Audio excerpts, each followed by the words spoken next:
नमो तस्सै भगवतो अरहतो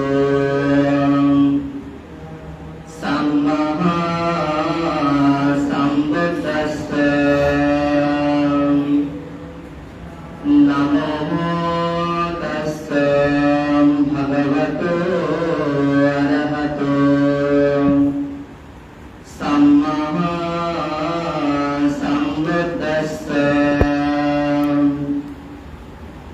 नमो तस्सै भगवतो अरहतो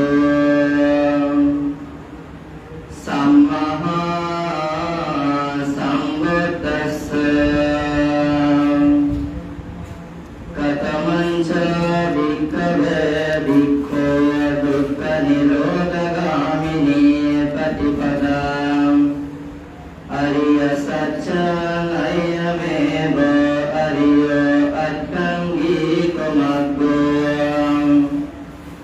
सेयतीरं सम्मदित्ते सम्मसङ्कप्पो सम्मवचा सम्मकम्मन्तो सम्मा अजीवो सम्मा वयामो सम्मा सति सम्मा समाधि।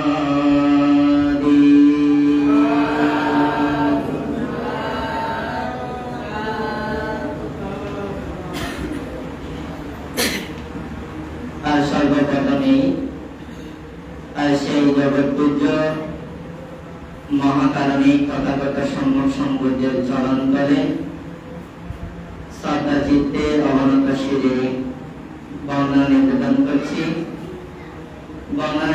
করছি তাহারই প্রচারিত সত্য ধর্মের সেই ছয় গুণ সম্পন্ন যে ধর্ম বর্তমানে আমাদেরকে সধর্ম শিক্ষা দিয়ে যাচ্ছেন শ্রদ্ধা নিবেদন করছি। সাথে সাথে ভগবান বুদ্ধের ওই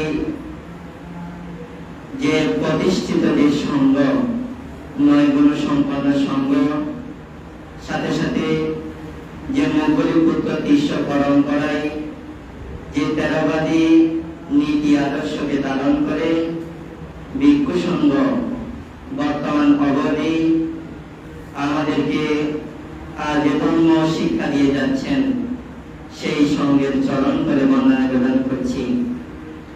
আজকের এই ঐতিহ্যবাহী গ্রাম এবং ঐতিহ্যবাহী বিহার কৈয়াখালী রত্নানপুর বিহারে চলমান অবিরত 1248 ঘন্টা 53 দিন ব্যাপী যে অবিরত পূর্ণাঙ্গতি বিলোপ পাঠ এখানে হচ্ছে। অত্র বিহারে যার পূর্ণ স্মৃতি বিজড়িত যে 22তম সঙ্গনায়ক ষষ্ঠ সঙ্গীতিকারক চন্দ্রজ্যোতি ভান্তের চরণ তলে শ্রদ্ধা বন্দনা নিবেদন করছি। ধর্মপ্রাণ উপাসক উপাসিকা বৃন্দ, আজকের এই যে চলমান বিতর্ক পাঠ অনুষ্ঠান মালা প্রায় শেষ দিকে বললেই চলে। আজকে যে 51 দিন আজকে চলমান, আজকে বিশেষ করে যে উপাইয়া যৌথ মহাতেরবানদের যে স্মরণে তাকে স্মরণ করে আজকের এই সংগদান অষ্টপরিষ্কার দান বুদ্ধমুক্তি দান কিন্তু এখানে উৎসর্গ করা হচ্ছে। আজকের এখানে পূর্ণময় অনুষ্ঠানে যিনি সভাপতির আসন গ্রহণ করেছেন আমাদের সকলের সুপরিচিত খ্যাতিপাড়া মানিক বিহারের সুযোগ্য বিহার অধ্যক্ষ পরম শ্রদ্ধেয় মহাতেরবান্তের মহোদয় আমাদের মাঝে আসন গ্রহণ করেছেন। পদুয়া সার্বজনীন বিহারের সুযোগ্য বিহার অধ্যক্ষ পরম শ্রদ্ধেয় সংঘ সারথী মহাতেরবান্তের মহোদয় আমাদের মাঝে যিনি অনুষ্ঠান সঞ্চালনায় রয়েছেন আজকের এই অনুষ্ঠান এবং 53 দিন ব্যাপী অনুষ্ঠানমালা যিনি সম্পাদনের জন্য তিনি সিদ্ধান্ত গ্রহণ করার মাধ্যমে আজকের অনুষ্ঠান আজ অবধি চলমান রয়েছে, এখন শেষ পর্যায়ে রয়েছে। মানবতাবাদী একজন বৌদ্ধ ভিক্ষু পরম শ্রদ্ধেয় পান্তের চরণ করে শ্রদ্ধা বন্দনা নিবেদন করছি। সাথে সাথে বন্দনা নিবেদন করছি সৈয়দবাড়ি ধর্ম প্রবর্তন বিহারের সুযোগ্য বিহার অধ্যক্ষ নবরূপকার, যিনি আগামীতে মহাদের অভিধায় অভিষিক্ত হতে যাচ্ছেন। কর্মবীর সুদেশক পরম শ্রদ্ধেয় পান্তের চরণ করে উপস্থিত আছেন আর্যমৈত্রী মহাপরিনির্বাণ বিহারের সুযোগ্য বিহার অধ্যক্ষ নবরূপকার সুদেশক পরম শ্রদ্ধেয় মহাতের বান্দা মহোদয়, উপস্থিত স্নেহভাজন জ্ঞানরত্ন ভিক্ষু মহোদয়, নিরুদবংশ ভিক্ষু মহোদয়, অশ্বরী ভিক্ষু মহোদয়, আমি পূজনীয় মহান যে ভিক্ষু সংঘের চরণ তলে নতশিরে শ্রদ্ধা বন্দনা নিবেদন করছি।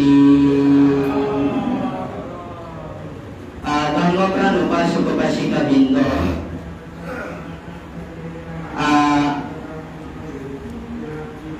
আজকে যে 51 দিন যে টিভিটক চলমান টিভিটক পাঠের মধ্যে আজকে হচ্ছে 51 দিন যে চলমান।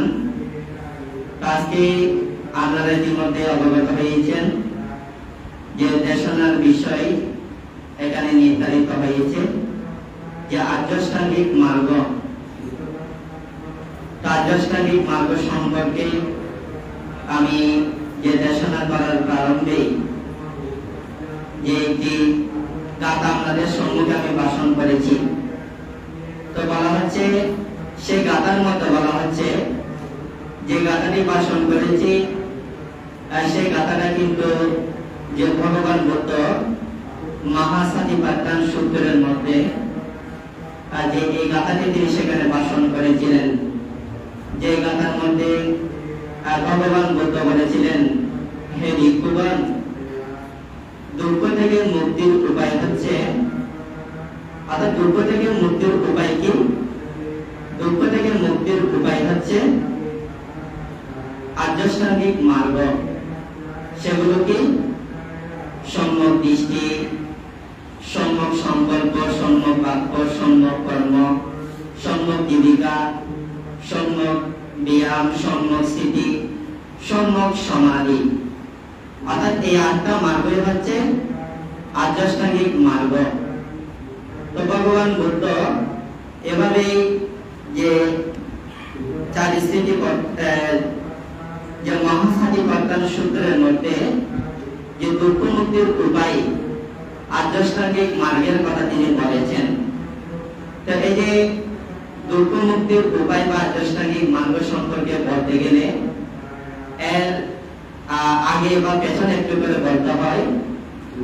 ভগবান বুদ্ধ যে পৃথিবীর মধ্যে 4টি শাশ্বত সত্যের কথা বলেছেন, অর্থাৎ পৃথিবীর মধ্যে 4টি সত্য ছাড়া অন্য কোন সত্য কিন্তু বিদ্যমান নেই। সেই 4টি সত্য কি? একটা হচ্ছে দুঃখ সত্য, তারপর দ্বিতীয় নম্বর হচ্ছে দুঃখ সমুদয় সত্য, তারপর তৃতীয় নম্বরে বলা হচ্ছে দুঃখ নিরোধ সত্য, তারপর চতুর্থ নম্বরে বলা হচ্ছে দুঃখ নিরোধের উপায় সত্য। ভগবান বুদ্ধ কিন্তু এগুলো পুঙ্খানুপুঙ্খানুভাবে বিশ্লেষণ করেছেন।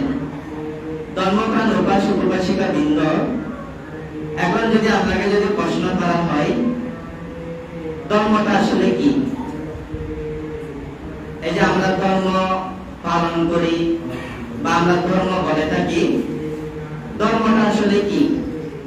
এখন সেটা যদি আপনাকে জিজ্ঞাসা করা হয়, হয়তো এক একজন এক একটা উত্তর দিবেন বা এক একজনের চিন্তাধারা কিন্তু এক এক রকম হতে পারে। কিন্তু ভগবান বুদ্ধ বলছেন ধর্ম হচ্ছে চতুরার্য সত্য। চতুরার্য সত্য ছাড়া এই পৃথিবীর মধ্যে অন্য কোন ধর্ম কিন্তু বিদ্যমান নেই। এবং আপনি তখন আপনি ডাক্তারের কাছে যাবেন। আপনার আপনার থেকে যদি কোনো অসুখ হয় বা আপনি যদি রোগগ্রস্ত হন, তাহলে কিন্তু আপনি ডাক্তারের কাছে যাবেন। এর আগে কিন্তু আপনি ডাক্তারের কাছে যাবেন? কখনো যাবেন না।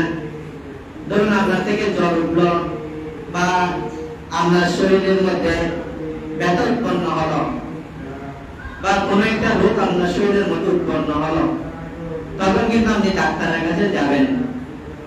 এর আগে কিন্তু আপনি ডাক্তারের কাছে কখনো যাবেন না। তো সেজন্য বলা হচ্ছে আপনি ধর্মটা কখন পালন করবেন? আপনি ধর্মটা কখন পালন করবেন? ধর্মকে আপনি কখন বুঝবেন? কখন বুঝবেন? যখন আপনি ধর্মটা জানবেন, যখন আপনি দুঃখকে জানবেন, যখন আপনি দুঃখ সমুদয় দুঃখটাকে আপনি বুঝতে পারবেন, তখন আপনি ধর্মকে বুঝবেন।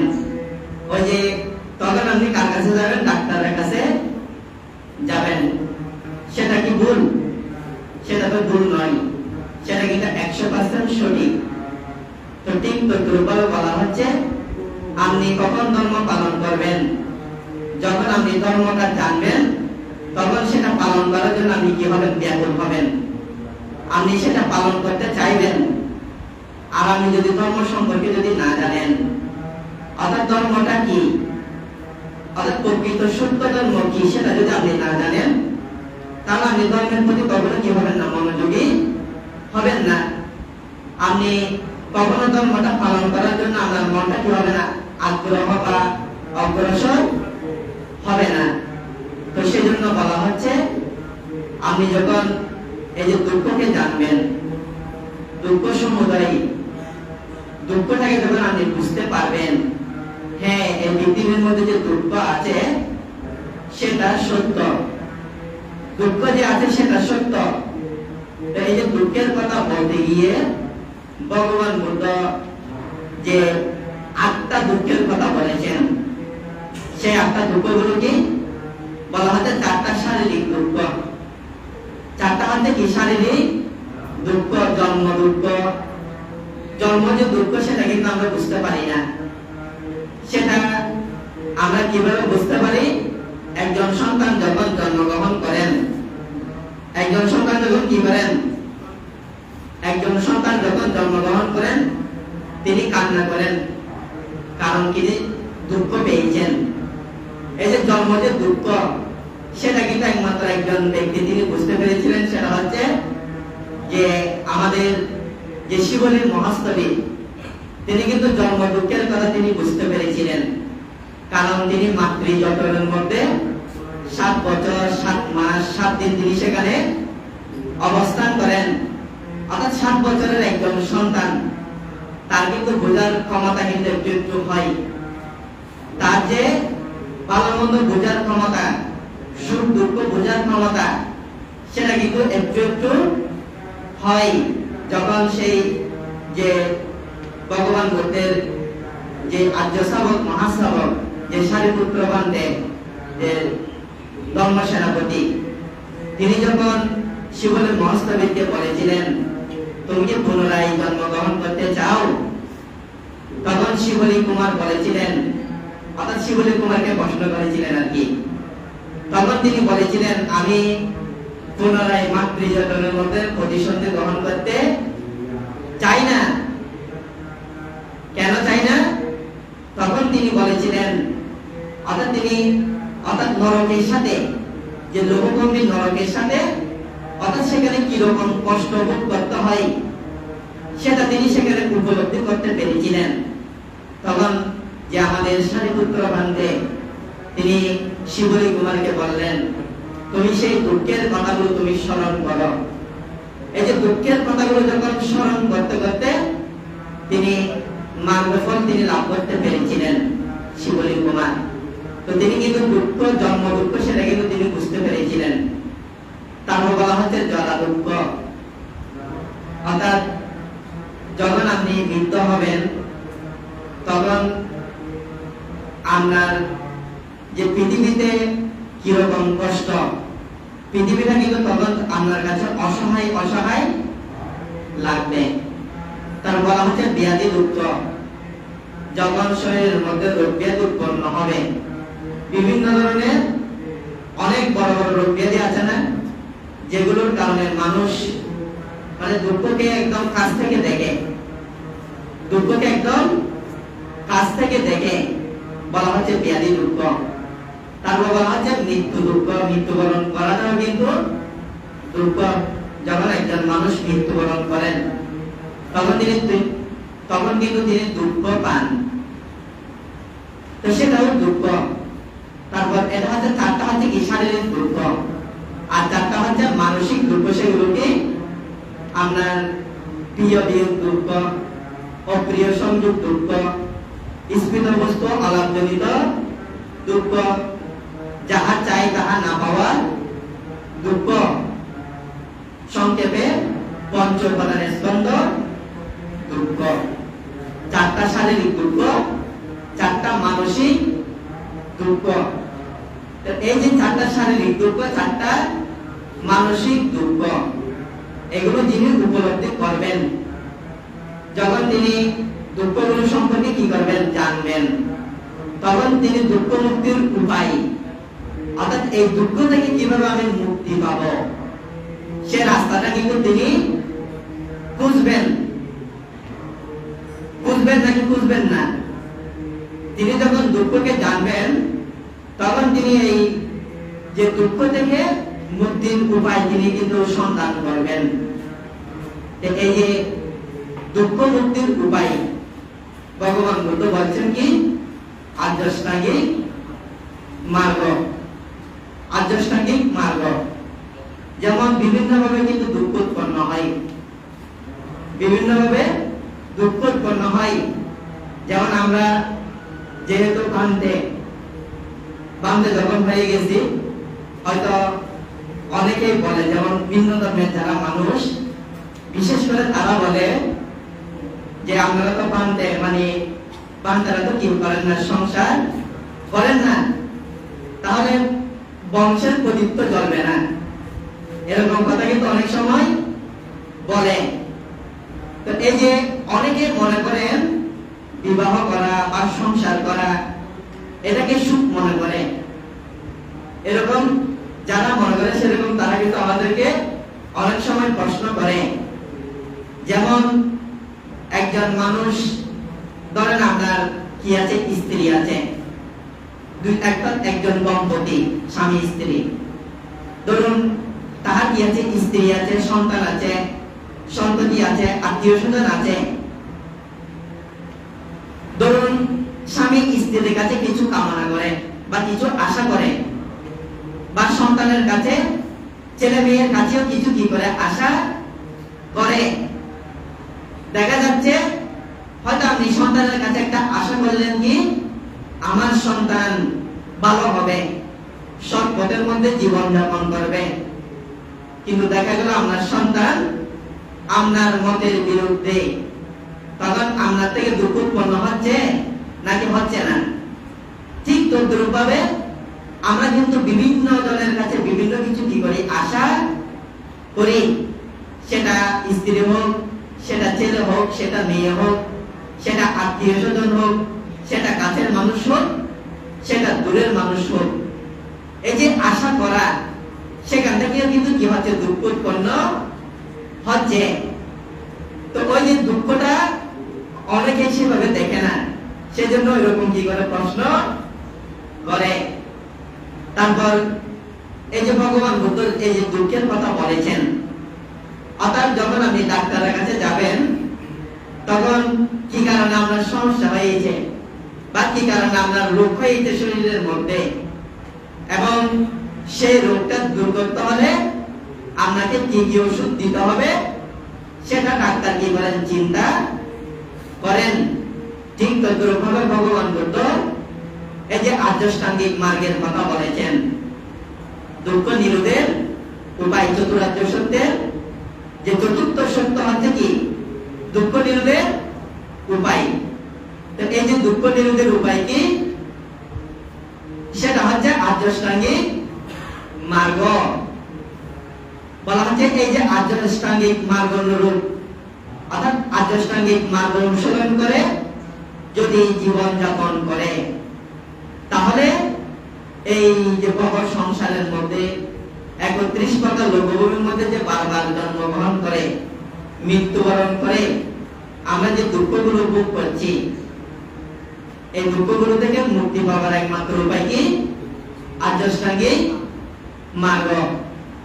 আসলে এখানে আমরা যারা রয়েছি বা আপনারা যারা রয়েছেন, কেউ কিন্তু বলতে পারবে না তার জীবনের মধ্যে শুধুমাত্র সুখ আর সুখ রয়েছে, দুঃখ যে নেই। অর্থাৎ কোন মানুষের জীবনে যে দুঃখ নেই, এই কথাটা কি কেউ বলতে পারবে? অর্থাৎ কিঞ্চিত পরিমাণ হলেও কি আছে? দুঃখ আছে। সুখের পরে অর্থাৎ সুখ আছে। মানুষের জীবনে কি আছে? সুখ আছে। সুখ যদি না থাকে, কেউ তো কিন্তু মৃত্যুবরণ করতে চায় না। অর্থাৎ মনুষ্য জীবনে কেউ কিন্তু মারা যেতে চায় না, কেউ কিন্তু মৃত্যুবরণ করতে চায় না, সকলে কিন্তু বেঁচে থাকতে চায়। কারণ কি আছে? সুখ আছে। কিন্তু একেবারে যে দুঃখ নেই সেটা কিন্তু বলতে পারবেন না। দুঃখ আছে, সেটা মানসিক হোক, সেটা শারীরিক হোক, সেটা কিন্তু দুঃখটা কিন্তু রয়েছে। এই যে ভগবান বুদ্ধ দুঃখ থেকে মুক্তির উপায় বলছেন কি? আর্যাষ্টাঙ্গিক মার্গ। আবার এগুলোকে বলা হচ্ছে কি? নৈতিক আচরণ মার্গ। নৈতিক আচরণ মার্গ। অর্থাৎ এগুলো যদি আপনি কি করেন? আচরণ করেন, এগুলো যদি কি করেন? আপনি প্রতিপালন করেন, অনুশীলন করেন, তাহলে আপনি কি করবেন? দুঃখ থেকে মুক্তির উপায় আপনি সন্ধান করবেন। যেমন আপনাকে ডাক্তার ওষুধ দিল, এখন আপনি নিয়ম অনুযায়ী ওষুধগুলো খাচ্ছেন না, নিয়ম অনুযায়ী ওষুধগুলো খাচ্ছেন না, তাহলে কি আপনি রোগ থেকে মুক্তি পাবেন? পাবেন না তো। অর্থাৎ আপনাকে নিয়ম অনুযায়ী কি করতে হবে? কাজটা সম্পাদন করতে হবে। ঠিক তদ্রূপভাবে বলা হচ্ছে কি? এই যে আর্যাষ্টাঙ্গিক মার্গের মধ্যে নৈতিক আচরণ মার্গগুলো আমাকে অনুশীলন করতে হবে। এই যে আর্যাষ্টাঙ্গিক মার্গকে কিন্তু 3 ভাগে ভাগ করা হয়েছে। কয় ভাগে? প্রথমে হচ্ছে প্রজ্ঞা মার্গ। প্রথমে কি মার্গ? প্রজ্ঞা মার্গ। তারপর দ্বিতীয় নম্বরে বলা হচ্ছে শীল মার্গ। তারপর তৃতীয় নম্বরে বলা হচ্ছে সমাধি মার্গ। প্রজ্ঞা মার্গ, শীল মার্গ, সমাধি মার্গ। তাহলে এই যে আর্যাষ্টাঙ্গিক মার্গের মধ্যে প্রথমে কি আছে? প্রজ্ঞা, তারপর আছে শীল, তারপর হচ্ছে কি? সমাধি। প্রজ্ঞা, শীল, সমাধি। তারপর বলা হচ্ছে প্রজ্ঞা মার্গের মধ্যে 2টা মার্গ কিন্তু বিদ্যমান। প্রজ্ঞা মার্গের মধ্যে 2টা মার্গ, সেগুলো কি? সম্যক দৃষ্টি। সম্যক দৃষ্টি বলতে কি বোঝায়? সম্যক দৃষ্টি বলতে কি বোঝায়? সম্যক বলতে আমরা বুঝি সত্য। সম্যক বলতে কি বুঝি? সম্যক বলতে বুঝি সত্য। আবার দৃষ্টি বলতে কি বুঝি? অর্থাৎ দেখা, বা আপনি যেটা দেখেন সেটা আপনি সত্য রূপে দেখেন বা সম্যকভাবে দেখেন। আপনি যখন সম্যকভাবে না দেখে এর বিপরীতভাবে যখন দেখবেন, মিথ্যা দৃষ্টি সম্পন্ন হয়ে যখন দেখবেন, সেটা হচ্ছে সম্যক দৃষ্টির বিপরীত। এই যে সম্যক দৃষ্টিকে কিন্তু আবার 2 ভাগে ভাগ করা হয়েছে। একটা হচ্ছে লৌকিক সম্যক দৃষ্টি, আর একটা হচ্ছে লোকোত্তর সম্যক দৃষ্টি। তাহলে লৌকিক সম্যক দৃষ্টি কোনটা?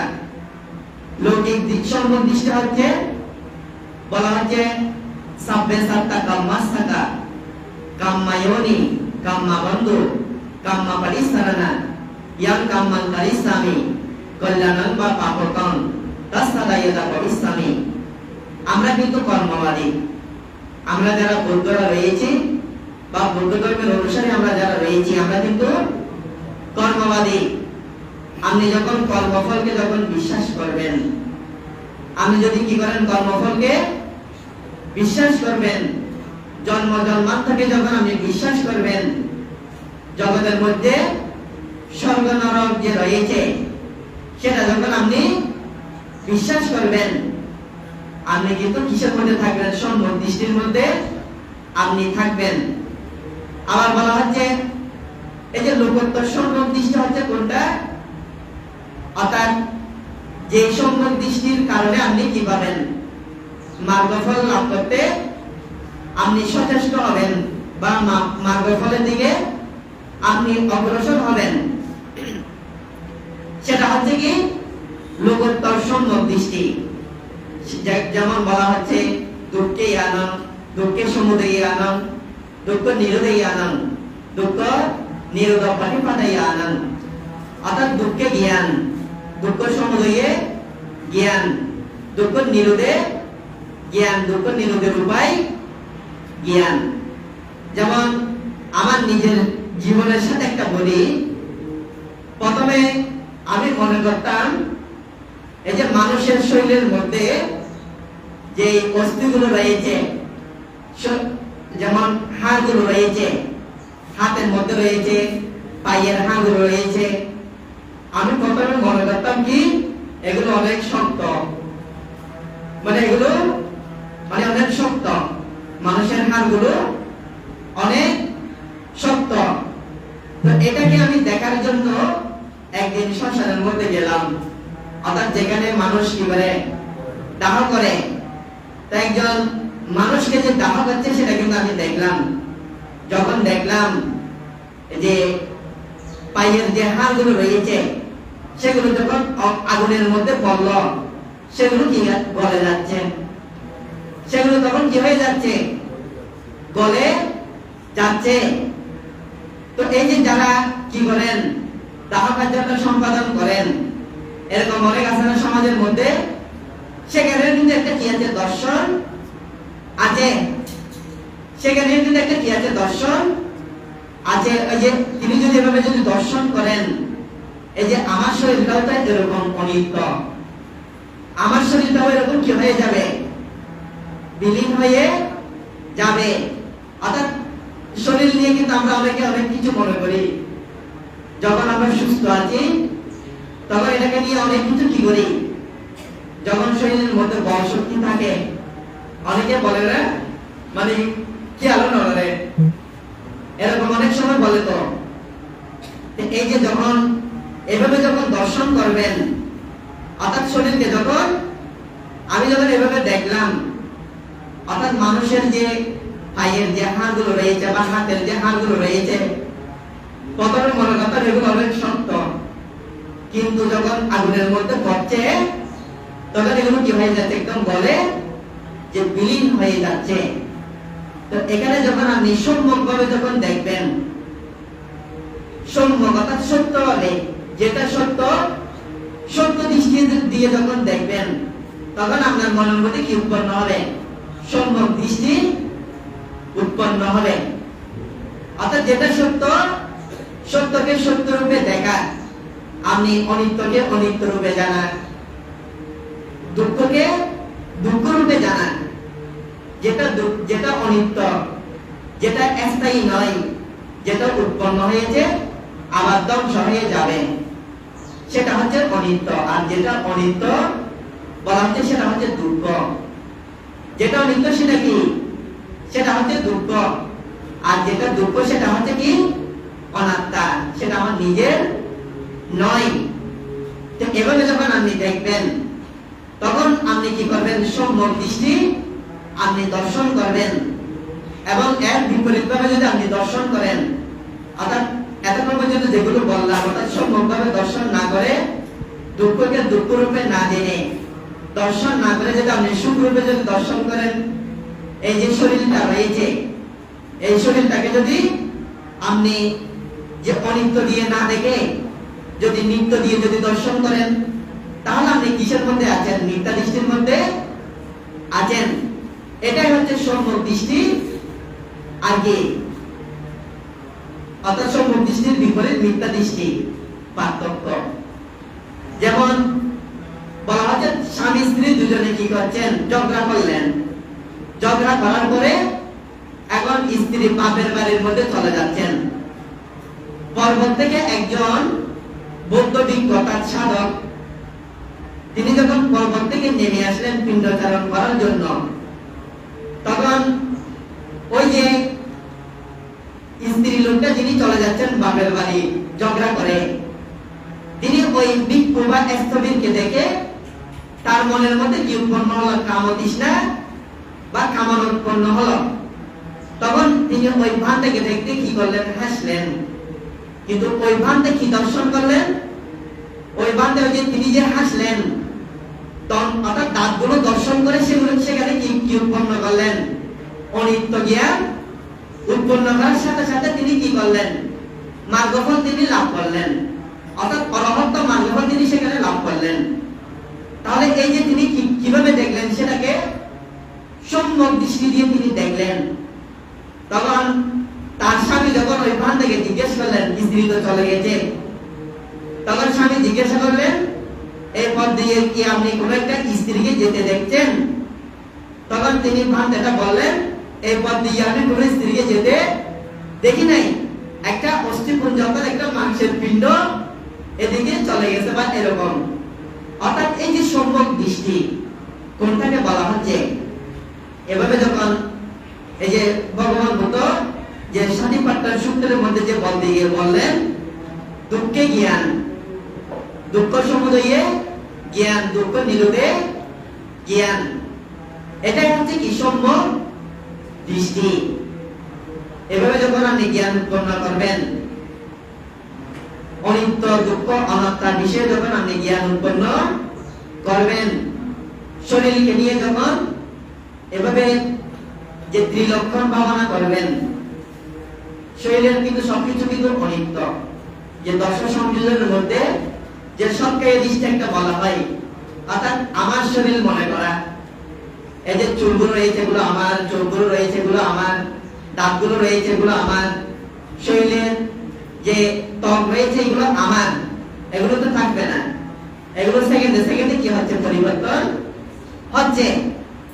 আপনি যখন আমার আমার হিসেবে দেখবেন, তখন আপনি অবিদ্যার মধ্যে, আপনি যদি ওই যে ত্রিলক্ষণ জ্ঞান দিয়ে যখন দেখবেন, তখন আপনার মনের মধ্যে কি উৎপন্ন হবে, সম্যক দৃষ্টি উৎপন্ন হবে। তখন আপনি কিসের দিকে অগ্রসর হচ্ছেন, তখন আপনি মার্গফলের দিকে অগ্রসর হচ্ছেন। তারপর বলা হচ্ছে যে দ্বিতীয় নম্বরে বলা হচ্ছে সম্যক সংকল্প।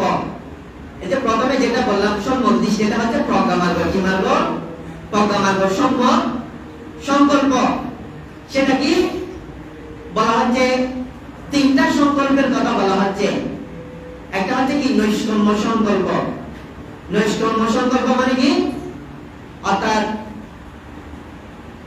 সাংসারিক জীবন ত্যাগ করে ব্রহ্মচর্য জীবন যাপনের যে সংকল্প, পঞ্চকামগুণ রূপ রস শব্দ গন্ধ স্পর্শ এগুলো থেকে বিরত থাকার যে সংকল্প, অর্থাৎ মোটামুটি অর্থাৎ সংসার জীবন অর্থাৎ পঞ্চকামগুণের মধ্যে না থেকে আপনি যখন ব্রহ্মচর্য জীবন পালনের জন্য, আর্যদের মতো জীবন পালনের জন্য, অর্থাৎ পঞ্চকামগুণ থেকে দূরে থেকে যখন আপনি জীবন যাপন করার জন্য কি করবেন, সংকল্প করবেন, সেটা হচ্ছে কি সংকল্প, নৈষ্কর্ম্য সংকল্প।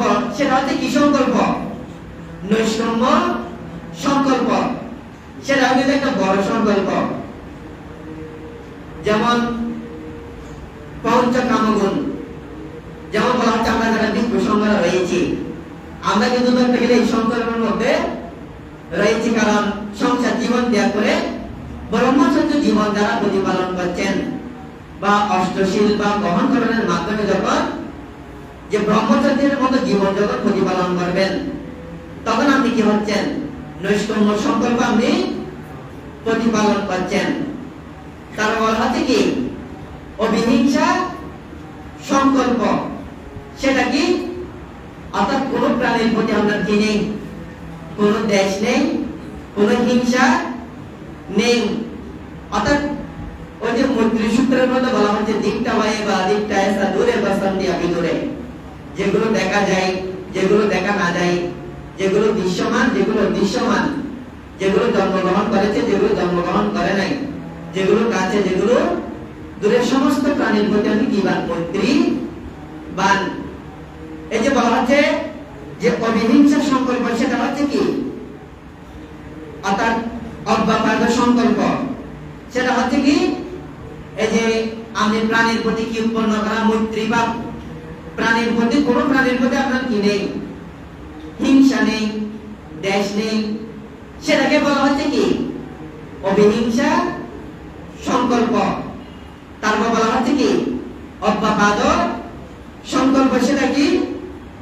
সেটা হচ্ছে কি? আপনার মনের মধ্যে কি উৎপন্ন করা? করুণা ভাব উৎপন্ন করা। আপনার মনের মধ্যে মুদিতা ভাব কি করা? উৎপন্ন করা। দেশ বা হিংসা যেগুলো রয়েছে, এগুলো একদম সমূলে কি করা? ধ্বংস করা। অর্থাৎ করুণা বলতে আমরা কি বুঝি? করুণা বলতে আমরা বুঝি কারো সুখে কি হওয়া, অর্থাৎ সুখের মানুষ কি আছে, দুঃখের মধ্যে আছে, তাকে কি করা? সাহায্য করা, বিভিন্ন ভাবে কি করা? সাহায্য করা। সেটাকে আমরা কি বলি? করুণা হিসেবে আমরা জানি। তার বলা হচ্ছে কি? মুদিতা। সুখে সুখী হওয়া, দুঃখে কি হওয়া? দুঃখী হওয়া, সেটা হচ্ছে কি? মুদিতা। অর্থাৎ এভাবে যখন আপনি কি হবেন?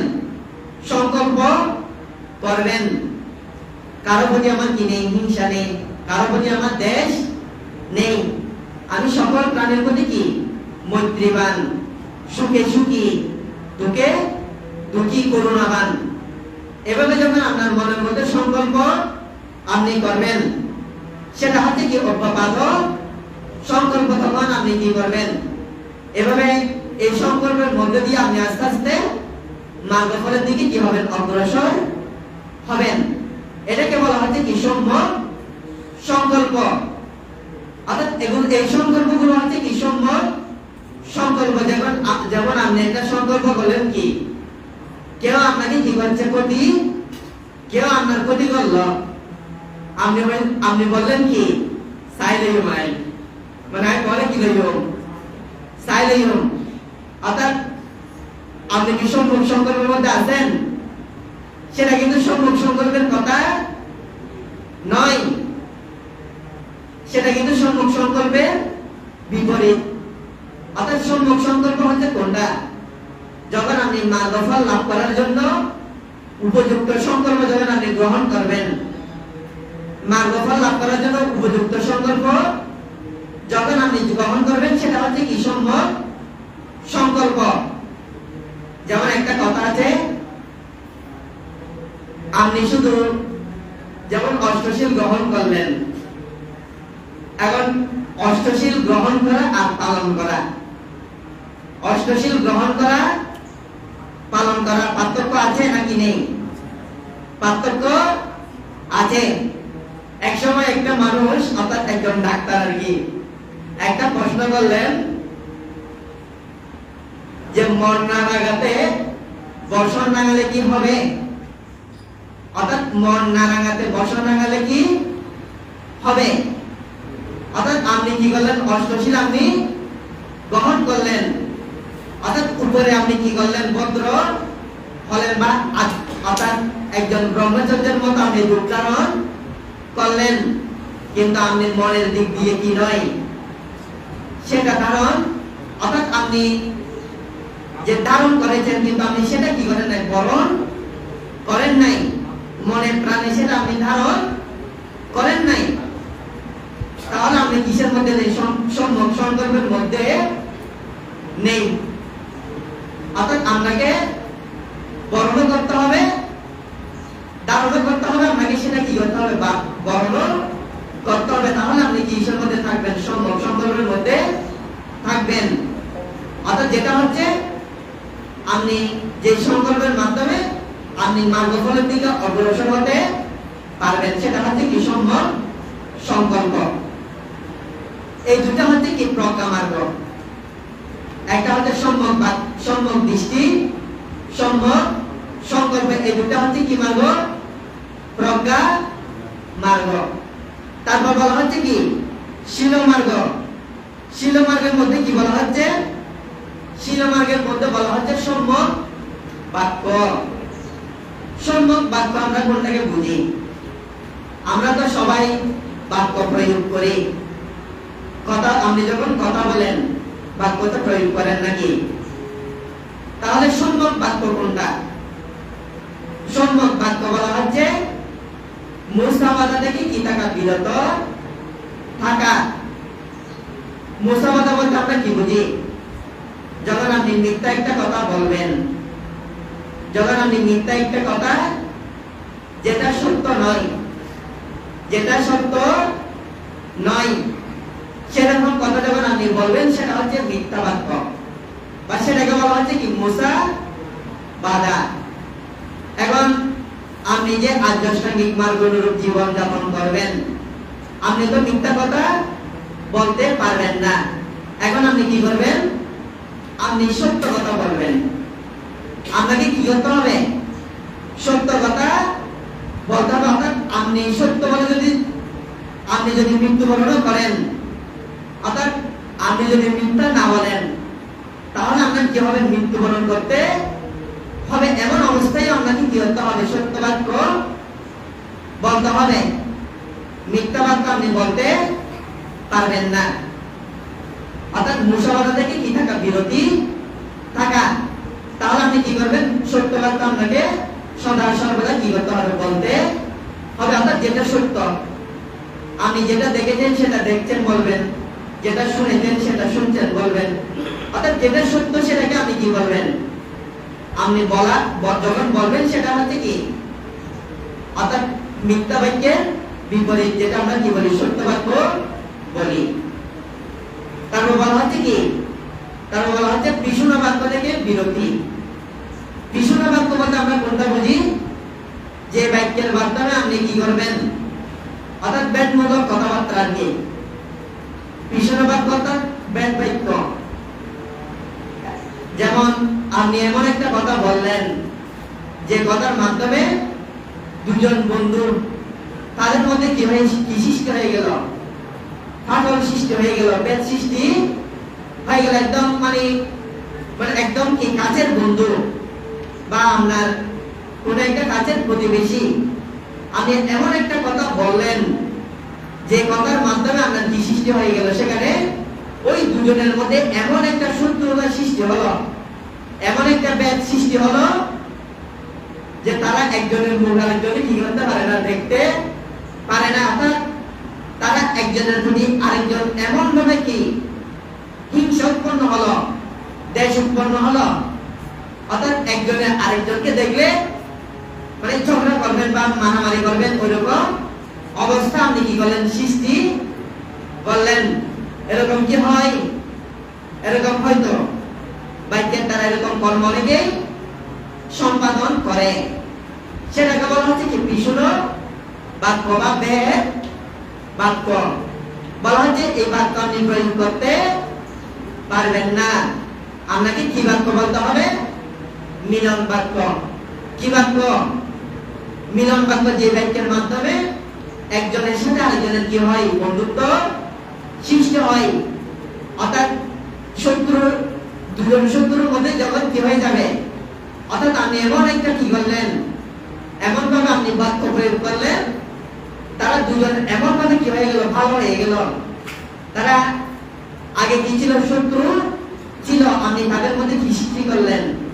মিলন সৃষ্টি করলেন।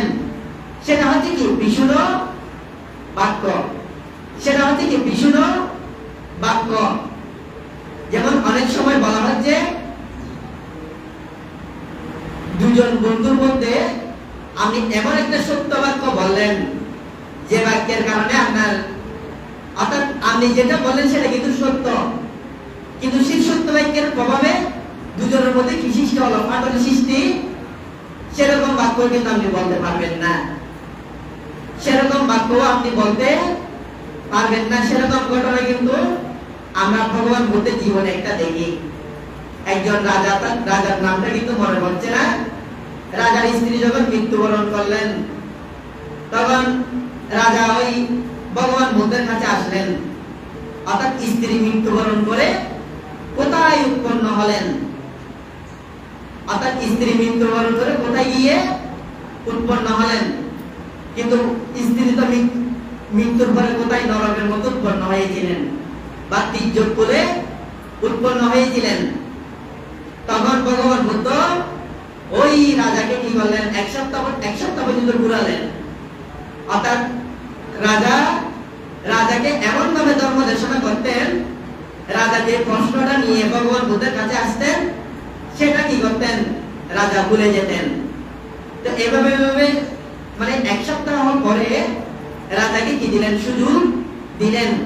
কারণ ভগবান বুদ্ধের কাছ থেকে যদি রাজা কি করেন, প্রশ্ন যদি করে, ভগবান বুদ্ধ তো মিথ্যা কথা বলতে পারবেন না। এখন মিথ্যা কথা যদি না বলেন, সত্য কথা যদি বলেন, রাজার থেকে কি আছে, ধর্মের প্রতি বিশ্বাস আছে, ধর্মের প্রতি শ্রদ্ধা আছে, আর্য শ্রেণীর মার্গের প্রতি কি আছে, শ্রদ্ধা আছে, কর্মফলের প্রতি কি আছে, বিশ্বাস আছে। তখন সে বিশ্বাসটা কি হয়ে যাবে, ধ্বংস হয়ে, বা সেখানে কি হবে, অন্ধকার আসবে। সেজন্য সত্য বাক্য কিন্তু সেটা কি করলেন, এড়িয়ে গেলেন। অর্থাৎ সেরকম সত্য বাক্যের কারণেও যদি দুজনের মধ্যে কি হয়, ফাটলের সৃষ্টি হয়, ব্যাধ সৃষ্টি হয়, সেটা আপনাকে কি করতে হবে, কৌশলে এড়িয়ে যেতে হবে। সেটাকে বলা হচ্ছে কি, আপনি বিশুদ্ধ বাক্য থেকে কি থাকবেন, বিরত থাকবেন। আপনি কি করবেন, আপনি মিলন বাক্য প্রয়োগ করবেন। তারপর বলা হচ্ছে কি, তারপর বলা হচ্ছে পুরুষ বাক্য। পুরুষ বাক্য কি, সেটা হচ্ছে অর্থাৎ গরম কথা আর কি। যেমন অনেকে কথা বলে যে কি, অর্থাৎ উনি কিন্তু ভালো কথা বলছেন, কিন্তু মনে হচ্ছে যে কি, মানে খারাপ বা গালাগালি বা ওইরকম করছেন, ওইরকম মনে হয়।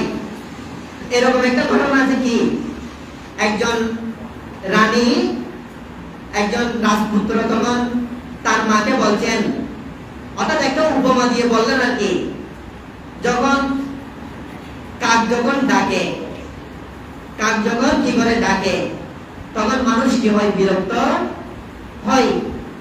কিন্তু কুকিল যখন ডাকে, অর্থাৎ এত সুমধুর কণ্ঠ, মানুষ কি বলে, তুমি আরো ডাকো।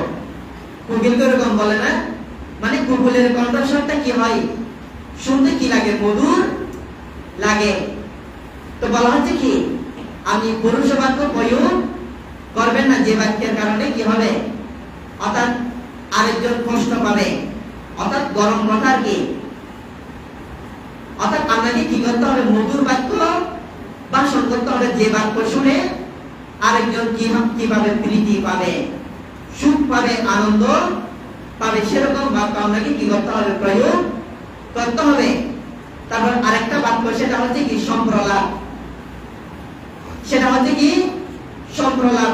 সম্প্রলাপ হচ্ছে কোনটা, যখন আপনি অর্থাৎ আবকা আর কি, যেটা সত্য নয় সত্য রূপে জানা, অর্থাৎ সত্য বলা, বা হাসি ঠাট্টা করার জন্য অনেক সময় অনেক কথা আমরা বলে থাকি, অর্থাৎ হাসি ঠাট্টা করার মতো যেটা কি নয়, যে বাক্যের দ্বারা কারো কি হবে না, উপকার হবে না, সেরকম বাক্য যখন বলে, সেটাকে বলা হয় কি, সম্প্রলাপ। সেটাকে বলা হয় কি, সম্প্রলাপ। অর্থাৎ হাসি ঠাট্টা করার মতো করার জন্য অনেক সময় অনেক কথা বলা হয়, অর্থাৎ যে বাক্যের কোনো কি নেই, ভিত্তি নেই, অর্থাৎ যে কথার কোনো কি নেই, ওজন নেই, সেরকম বাক্য কি করা যাবে না, প্রয়োগ করা যাবে না। অর্থপূর্ণ বাক্য, যে বাক্যের কি রয়েছে, অর্থ রয়েছে, সেরকম বাক্য আপনাকে কি করতে হবে, প্রয়োগ করতে হবে। আমাদের গৌতম বুদ্ধ তিনি কিন্তু 12টা কর্মের বিভাগের মধ্যে একটা কর্মের বিভাগ হচ্ছে কি, 6 বছর তিনি কঠোর সাধনা করেছেন। এর কারণ হচ্ছে তিনি অতীত জন্মের মধ্যে যখন একজন বুদ্ধ উৎপন্ন হলেন, তিনি বলেছিলেন কি, 6 দিনে যদি একজন সাধনা করে যদি বুদ্ধ হতে পারে, তাহলে আমি 6 বছর সাধনা করতে কি আছে, প্রস্তুত আছি। এই যে বাক্যের দ্বারা কি করলেন, পাপ তিনি করলেন সে কারণে তাকে কি করতে হয়েছে 6 বছর কঠোর সাধনা করতে হয়েছে। এই যে এই বাক্যগুলো থেকে কি করতে হবে, বিরত থাকতে হবে। সেটাকে বলা হচ্ছে কি সম্যক বাক্য। তারপর বলা হচ্ছে কি সম্যক বাক্য, সম্যক কর্ম। সম্যক কর্ম কোনটাকে বলা হচ্ছে? কর্ম হচ্ছে 2 প্রকার। একটা হচ্ছে কুশল প্রক্রিয় কর্ম, আর একটা হচ্ছে অকুশল প্রক্রিয় কর্ম। যেমন কুশল প্রক্রিয় কর্মের মধ্যে কি আছে? 10 প্রকার কুশল কর্ম আমরা বলে থাকি। দান, শীল, ভাবনা, সেবা, সম্মান, পুণ্যদান, পুণ্য অনুমোদন, ধর্মদান, ধর্ম শ্রবণ, দৃষ্টিরিজু কর্ম সম্পাদন করা। এগুলো হচ্ছে কি কুশল কর্ম। 10 প্রকার কি? 10 প্রকার কুশল কর্ম। যেমন বলা হচ্ছে কি আপনি কাজের মাধ্যমে যে কর্মগুলো সম্পাদন করবেন, অকুশল কর্মগুলো, সেগুলোকে মূলত যে অকুশল কর্ম হিসেবে বলা হচ্ছে আর কি সম্যক কর্মের বিপরীত। যেমন আমি প্রাণী হত্যা, পানাতি-পাতা থেকে কি থাকা, বিরত থাকা।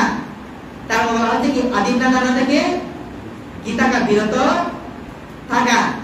তারপর বলা হচ্ছে কামেশ ও মিথ্যাচারণা থেকে কি থাকা, বিরত থাকা। অর্থাৎ যেগুলো শরীরের মাধ্যমে কি করা হয়, সম্পাদন করা হয়, এগুলো থেকে কি থাকা, বিরত থাকা হচ্ছে কি সম্যক কর্মান্ত। এগুলো কিন্তু আরো কি আছে, বিস্তৃত আছে। যেমন যে লোভমূলক অকুশল কর্ম, সেখানে 7 প্রকার। আবার দেশমূলক অকুশল কর্ম, সেখানেও কি আছে, 7 প্রকার রয়েছে। অর্থাৎ আপনি শরীরের মাধ্যমে যখন অকুশল কর্ম থেকে যখন আপনি বিরত থেকে কুশল কর্ম যখন আপনি সম্পাদন করবেন, এই যে 10 প্রকার কুশল কর্মের কথা বলা হয়েছে, এগুলো যখন আপনি সম্পাদন করবেন, তখন আপনি আর্যশ্রেণিক মার্গের মধ্যে সম্যক কর্ম আপনি কি করবেন, প্রতিপালন করবেন। এই দুটা কিন্তু কি মার্গ, শিল মার্গ। আরেকটা রয়েছে, সেটা হচ্ছে কি সম্যক কর্ম, সম্যক আজীব। সম্যক আজীব হচ্ছে কোনটা, যেটাকে আমরা সম্যক জীবিকা হিসেবে বলি। সম্যক জীবিকা, আপনারা যারা গৃহিণীরা রয়েছেন বা আপনারা যারা সাংসারিক জীবনে রয়েছেন, 5টা বাণিজ্যকে কি করা হয়েছে, আপনি জীবিকা যখন নির্বাহ করবেন, আপনি যেহেতু কর্মময় জীবনে রয়েছেন, আপনি যদি অর্থ উপার্জন না করেন, আপনি যদি কর্ম যদি না করেন, তাহলে আপনার জীবন তো প্রতিপালন করা সম্ভব নয়। তাহলে আপনাকে কি করতে হবে, বলা হচ্ছে 5টা বাণিজ্য থেকে আপনাকে বিরত থাকতে হবে। সেগুলো কি অস্ত্র বাণিজ্য, প্রাণী বাণিজ্য, বীজ বাণিজ্য, মাংস বাণিজ্য এবং নেশা বাণিজ্য। অর্থাৎ এগুলো ব্যবসা বাণিজ্য করা থেকে আপনাকে কি করতে হবে, বিরত থাকতে হবে। আপনি কি করবেন, আপনি ওই যে মঙ্গলসূত্রের কথা বলা হচ্ছে, বহু সত্যান্ত শিল্পাঞ্চ বিনয় সুশিক্ষিত। অর্থাৎ বহু শিল্প শাস্ত্রে আপনাকে কি করতে হবে, জ্ঞান অর্জন করতে হবে। চিকিৎসা ক্ষেত্রে, শিল্প ক্ষেত্রে, কৃষি ক্ষেত্রে। অর্থাৎ এই যে 5টা জীবিকার কথা বলা হয়েছে, এগুলোর বাইরেও কিন্তু আরো অনেক কি রয়েছে, জীবিকা রয়েছে, সব জীবিকা রয়েছে।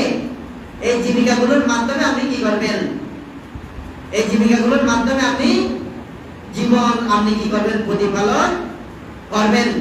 এভাবে যখন আপনি জীবন যখন কি করবেন, প্রতিপালন করবেন, তখন আপনি কি হবেন, তখন আপনি আস্তে আস্তে কি হবেন, আপনি আস্তে আস্তে ওই যে মার্গফল আর্যষ্টাঙ্গিক মার্গ তিনি আপনি প্রতিপালন করবেন। তারপর এগুলো তো আপনাদের জন্য, গৃহীদের জন্য। কিন্তু যারা কি রয়েছেন, অর্থাৎ ব্রহ্মচর্য যারা জীবন যাপন করেন, তাদের ক্ষেত্রে কিন্তু এটা একটু বিপরীত। তাদের ক্ষেত্রে এটা একটু বিপরীত। তারপর বলা হচ্ছে কি, এই যে সম্যক বাক্য, সম্যক কর্ম, সম্যক জীবিকা, এই তিনটা হচ্ছে শিরোমার্গ। আপনারা যেহেতু সাংসারিক জীবনে রয়েছেন সেজন্য এগুলো বললাম। এভাবে যখন আপনি কি করবেন, শিরোমার্গের এগুলো যখন প্রতিপালন করবেন, তখন আপনি ওই যে মার্গফলের যে রাস্তাটা রয়েছে সে রাস্তাটা দিয়ে আপনি কি করছেন, হাঁটছেন, বা সেই রাস্তাটা দিয়ে আপনি অগ্রসর হচ্ছেন। তারপর বলা হচ্ছে কি সমাধি মার্গ। সমাধি মার্গের মধ্যে কি আছে, সম্যক ব্যায়াম। সম্যক ব্যায়াম, সম্যক ব্যায়াম বলতে আমরা কি বুঝি, সেটা হচ্ছে অর্থাৎ যে কুশল কর্মটা আপনার মনের মধ্যে কি হয়েছে, উৎপন্ন হয়েছে, সেটা কি করা, ধরে রাখা। ধরুন আপনার মনের মধ্যে কোনো একটা কি হয়েছে, ভালো একটা চিন্তা উৎপন্ন হয়েছে, সেটা কি করা, ধরে রাখা। তারপর দ্বিতীয় নম্বরে বলা হচ্ছে যে কুশল চিন্তা বা যে ভালো চিন্তাটা আপনার মনের মধ্যে উৎপন্ন হয় নাই, সেটা কি করা, উৎপন্ন করা। তারপর তৃতীয় নম্বরে বলা হচ্ছে যে অকুশল চিন্তা বা খারাপ চিন্তা আপনার মনের মধ্যে উৎপন্ন হয়েছে, সেটা কি করা, সেটাকে ধ্বংস করা। তারপর 4 নম্বরে বলা হচ্ছে যে অকুশল চিন্তা বা খারাপ চিন্তাটা মনের মধ্যে উৎপন্ন হয় নাই, সেটাকে কি করা, উৎপন্ন হতে না দেয়া, সেটা হচ্ছে কি সম্যক ব্যায়াম। তারপর 7 নম্বরে কি বলা হচ্ছে, 7 নম্বরে বলা হচ্ছে সম্যক স্মৃতি। সম্যক স্মৃতি কোনটা, সম্যক স্মৃতি হচ্ছে যখন আপনি সম্যক স্মৃতির মাধ্যমে কি করবেন, এই যে সাদিবাটার সূত্রের মধ্যে কায়ে কায়ে দর্শন হয়ে অবস্থান করার জন্য বলছেন, দম্মে দম্মানুদর্শন, চিত্তে চিত্তানুদর্শন, বেদনায় বেদানুদর্শন। এগুলো দর্শন করতে হলে আপনাকে কি করতে হবে, স্মৃতির মধ্যে থাকতে হবে। সম্যক স্মৃতি, সম্যক স্মৃতি বলতে আমরা বুঝি হচ্ছে আপনি যখন যেটা করছেন সেটাকে কি করা, সেটাকে সেখানে আপনার কি থাকা, মাইন্ডফুলনেস থাকা, বা সেখানে আপনার কি থাকা, মনোযোগ থাকা, সেটাকে বলা হচ্ছে কি সম্যক স্মৃতি। অর্থাৎ সেজন্য কিন্তু আপনারা কি করেন, আপনি যখন সম্যক স্মৃতির মধ্যে থাকবেন, যখন যে কাজটা করবেন সেটা যখন স্মৃতি সহকারে যখন দেখবেন, তখন আপনার মনটা কিন্তু কি হবে না, বিচলিত হবে না। বিচলিত যদি না হয় তাহলে আপনার ওই যে নতুন নতুন কর্ম আপনার মনের মধ্যে কি হবে না, সৃষ্টি হবে না। তারপর 8 নম্বরে বলা হচ্ছে সম্যক সমাধি। সম্যক সমাধি হচ্ছে কোনটা, এটা হচ্ছে উচ্চ মার্গের। সম্যক সমাধি হচ্ছে কি উচ্চ মার্গের। অর্থাৎ যখন মন থেকে কি করবেন, কায়ে কায়ে দর্শন, চিত্তে চিত্তানুদর্শন, ধর্মে ধর্মানুদর্শন, এগুলো দর্শন করার মাধ্যমে যখন তিনি উদয় বিলয় স্মৃতির মাধ্যমে যখন কি করবেন, যেটা উদয় হচ্ছে সেটা তিনি জানছেন, যেটা বিলয় হচ্ছে সেটা তিনি জানছেন, এবং যে সুখ দুঃখ এগুলো যখন তিনি জানছেন, এবং যেটা খারাপ যেটা অকুশল সেটাকে যখন তিনি বর্জন করে, যখন তিনি প্রীতি সুখ যখন অনুভব করছেন, তখন তিনি প্রথম সমাধিতে কি করেন, অবস্থান করেন। এভাবে প্রথম সমাধিতে অবস্থান করে, অর্থাৎ প্রথম ধ্যানে অবস্থান করে তিনি সমাধির মাধ্যমে কি করেন, প্রীতি সুখ লাভ করেন। এভাবে তিনি দ্বিতীয় ধ্যানে কি করেন, অবস্থান করেন। দ্বিতীয় ধ্যানে অবস্থান করে তিনি সুখী হন, অর্থাৎ সুখ দুঃখে তিনি কি হন, সমভাবাপন্ন হয়ে কি করেন, অবস্থান করে তিনি উপেক্ষাবান হন। তখন যখন উপেক্ষাবান হয়ে যখন তিনি অবস্থান করেন, তখন তিনি দ্বিতীয় ধ্যানে কি করেন, অবস্থান করেন। এভাবে চতুর্থ ধ্যান, এভাবে তৃতীয় ধ্যান, এভাবে চতুর্থ ধ্যানে যখন তিনি অবস্থান করেন, তখন সেটাকে বলা হচ্ছে কি সম্যক সমাধি। সেটাকে বলা হচ্ছে কি সম্যক সমাধি। এই যে আমরা বিদর্শন ভাবনা বলে থাকি, বিদর্শন ভাবনা হচ্ছে কোনটা, যখন আপনি তো একটা হচ্ছে সমতা ভাবনা, সমতল ভাবনার মাধ্যমে আপনি আপনার মনকে কি করবেন, কন্ট্রোল করবেন, আয়ত্তের মধ্যে আনবেন। আর বিদর্শন অর্থ হচ্ছে বিশেষভাবে দর্শন। যেমন আপনার মনের মধ্যে বিভিন্ন কি হবে, আড়ম্বর উৎপন্ন হবে। যখন ভাবনার মধ্যে যখন বসবেন, ব্যথা কি হবে, উৎপন্ন হচ্ছে। ব্যথাটা কিন্তু কি হচ্ছে, উদয় হচ্ছে, সেটা স্থিতি হচ্ছে, সেটা একসময় কি হয়ে যাবে, বিলীন হয়ে যাবে।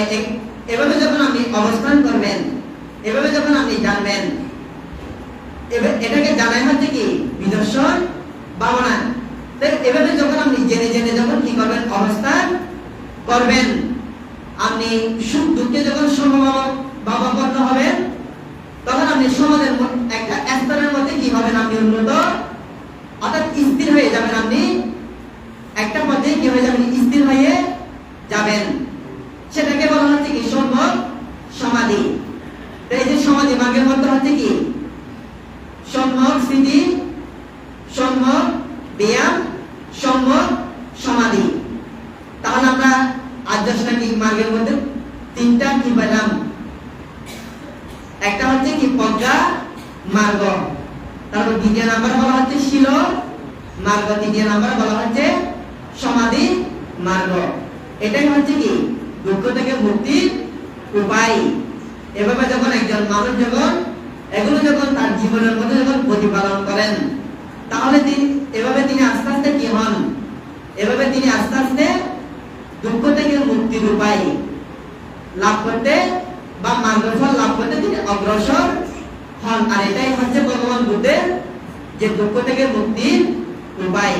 তো আমি আমার দেশনা দীর্ঘায়িত না করে যে আজকে যাহার উদ্দেশ্য করে যে আজকের এই পুণ্যকর্ম, তাকেও স্মরণ করে শ্রদ্ধা নিবেদন করছি।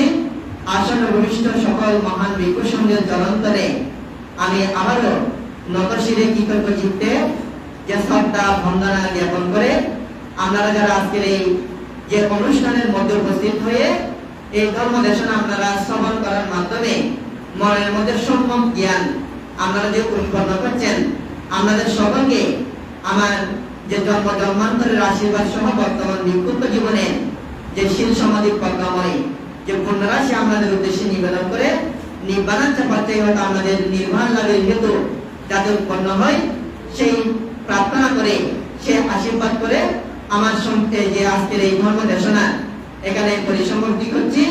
জগতের সকল প্রাণী সুখী হোক, সকলেই তিনবার সাধুবাদ দিয়ে অনুমোদন করুন। সম্মানিত ছাত্রবান উপস্থিত হইলে এতক্ষণ পর্যন্ত মহোদয় আপনাদেরকে আধ্যাত্মিক মার্গ সম্পর্কে বিশ্বকাল প্রাঞ্জল ভাষায় উপস্থাপন করেছেন। ওনার সুস্বাস্থ্য নিয়ে দীর্ঘ জীবন কামনায় আমরা সকলেই একটু সাধুবাদ দিয়ে ওনাকে পুনরাশি দান করি।